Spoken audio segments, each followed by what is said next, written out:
اس دنیا کے اندر فرما بردار کو جو نعمتیں ملتی ہیں وہ اللہ خوش ہو کر دیتا ہے، اور نافرمان کو جو نعمتیں ملتی ہیں وہ اللہ ناراض ہو کر دیتا ہے۔ آپ کو تعجب ہوگا کہ نافرمان کو نعمت ناراض ہو کر دی جاتی ہے۔ جی ہاں، آپ بھی کبھی کبھی ایسا کرتے ہیں۔ چوہے آپ کے گھر کے اندر بہت ہو گئے، آپ کا کھانا، آپ کا بستر، آپ کی کتابیں وہ کھا جاتے ہیں، تو آپ چاروں طرف چوہوں کے پنجرے پھیلا دیتے ہیں اور اس کے اندر گھی والی روٹی آپ رکھ دیتے ہیں۔ تو یہ چوہے کے پنجرے میں جو آپ نے نعمت رکھی، یہ آپ نے اس کو گرفتار کرنے کے لیے رکھی ہے، خوش ہو کر نہیں رکھی، ناراض ہو کر رکھی، اس کو گرفتار کرنے کے لیے۔ اب چوہا آیا اور اس نے دیکھا کہ چاروں طرف نعمتیں ہیں۔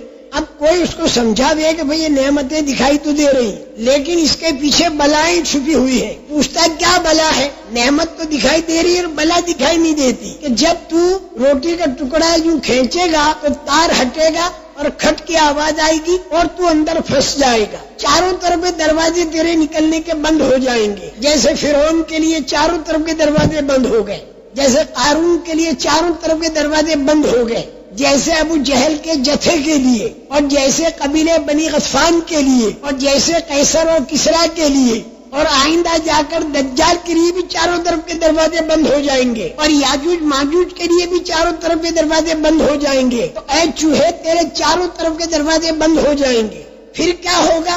پھر یہ ہوگا کہ صبح کے وقت میں لڑکے آئیں گے چھوٹے چھوٹے، اور سوئے لا کر تجھے گھونپیں گے، عورتیں لائیں گی، پرائمس کا چولہا لائیں گی، اس کے اوپر گرم پانی کریں گی، تیرے اوپر ڈالیں گی، تھوڑی دیر میں تو مر جائے گا، تیرے کو باہر پھینکیں گے، بلی آئے گی اور کھائے گی۔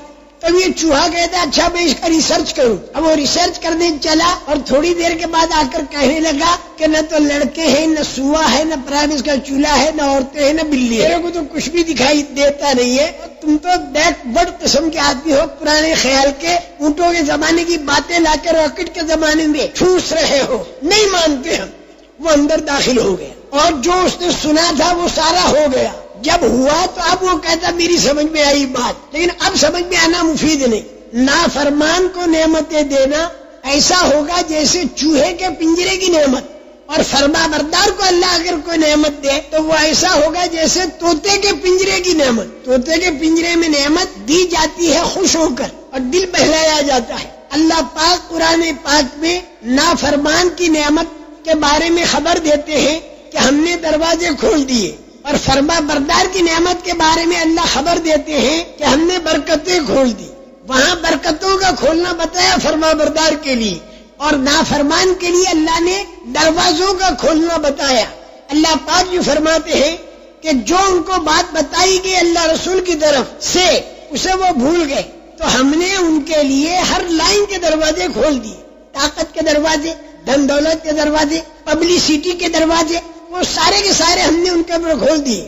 یہاں تک کہ جو نعمت ملی اس کے اوپر وہ اترانے لگے کہ دیکھو چاروں طرف کے ہمارے دروازے کھلے ہوئے ہیں، ہم اچانک اس کی پکڑ کرتے ہیں، یہاں تک کہ وہ حیران رہ جاتا ہے کہ ہوا کیا۔ لیکن فرما بردار کو جو نعمت دیتے ہیں اس کا نام اللہ تعالیٰ نے رکھا ہے برکات کا کھولنا۔ اگر بستیوں والے ایمان والے بن جائیں اور تقوی والے بن جائیں تو اللہ تعالیٰ یہ فرماتے ہیں کہ ہم ان کے لیے برکت کھولتے ہیں، آسمان سے بھی اور زمین سے بھی۔ میرے محترم دوستو، برکت کے اندر تین باتیں ہوتی ہیں۔ کبھی تو اللہ پاک آمدنی بڑھا دیتا ہے اور کبھی اللہ پاک آمدنی نہیں بڑھاتا، آمدنی تو اتنی ہی رہتی ہے، لیکن اللہ تعالیٰ اس میں کام سارے بنا دیتا ہے۔ اور کبھی اللہ تعالیٰ ایسا بھی کرتا ہے کہ آمدنی تو ہوتی نہیں لیکن اللہ اس کے کام دعا سے بنا دیتا ہے۔ یہ تین لائنیں برکت کی ہے۔ اگر آدمی ایمان والا اور تقوی والا بن جائے، اور سارے انبیاء کرام علیہ الصلوۃ والسلام کے قصے اسی کو بتا رہے ہیں